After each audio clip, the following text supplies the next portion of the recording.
Hey, how are you all?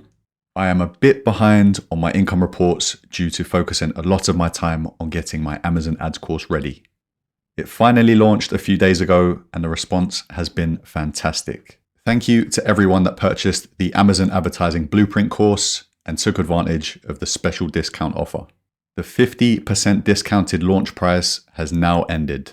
The price is back up to $399. Congratulations and welcome to all the new members.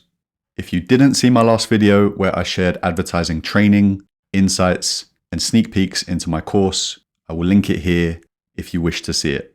Now that the course is finished and is out there, I have much more time to dedicate to other things, and I will be using some of this time to create more videos for you. In this video, I have combined my income reports from July and August just to save me a bit of time. So let's jump in. For July, I received $3,923 in royalties. I didn't create any new books in this period, so the total for the year remains at 11 books published. Although the summer months are usually my worst, I'm still happy with this amount of royalties, considering the only time I dedicated to KDP was to optimize my ads. My lowest day brought me $71, and my best day brought me around $170. My top 10 best-selling books were a mixture of logbooks, activity books, and planners, and they have brought in just over 50% of my total royalties. This shows that you don't really need to have as many books as me to see decent results. I would say that around 60% of my books have never sold a single copy. My hardcover sales for July improved compared to June, which is nice to see. June's hardcover royalties returned $363, so this is a nice improvement.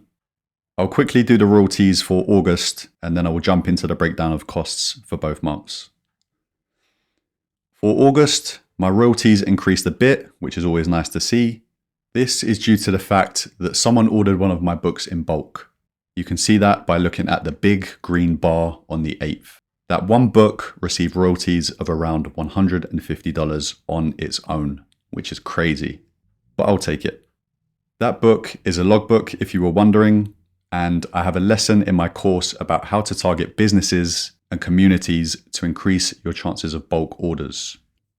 I didn't publish any new books for August either, but I am planning to create some more books in September just to prepare for Q4. My top 10 best-selling books were the same mixture of books as July. Those 10 books brought me royalties of $2,404, which is about 50% of my total royalties. My hardcover sales dropped a bit, but I'm still happy with the results. Making hardcover versions for your books is so easy. You've already done the hard work creating the paperback, so it makes more sense to just reformat the book for a hardcover version. If it makes sense, of course. I look at hardcover royalties as a bonus because it takes far less effort to create a hardcover version of a book that you already have, as opposed to creating a book from scratch. Now, before I get to the breakdown of costs, I just want to highlight a written interview that I did recently with someone who has been following this channel for a while. Harry lives in Vietnam and now earns over $4,500 in royalties per month. He has managed to achieve these results since starting in 2021, which is incredible. Harry still works 6 hours a day as a chef, but dedicates a lot of his spare time to self-publishing. These are the results that can be achieved if you work hard consistently over a long period of time, if you keep learning from different YouTube channels and trying new strategies.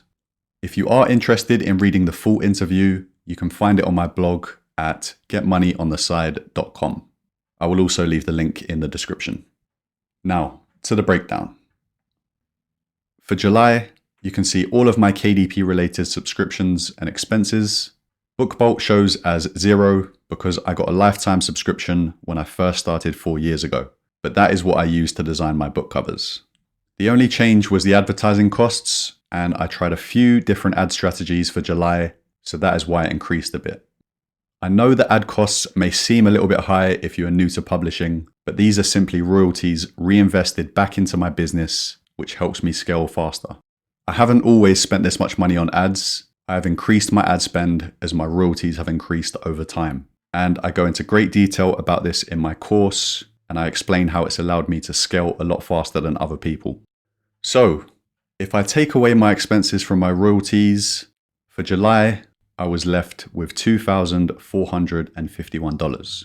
Not bad considering I have a full-time job and I only spent time in July optimizing my ads. Moving on to August, the same expenses, except I got my ad spend down to $1,268. This meant that I was left with $3,018. I'm hoping that my royalties will pick up as we approach Q4 because they normally do every year. So I would hope that my royalties for September will be anything above $4,500, but we'll see how that goes. And that is it for today's video. If you like these income reports as a way of seeing what's possible for an average working person, please like the video and subscribe so that you can see more. Thank you for watching. Have a great weekend. Take care.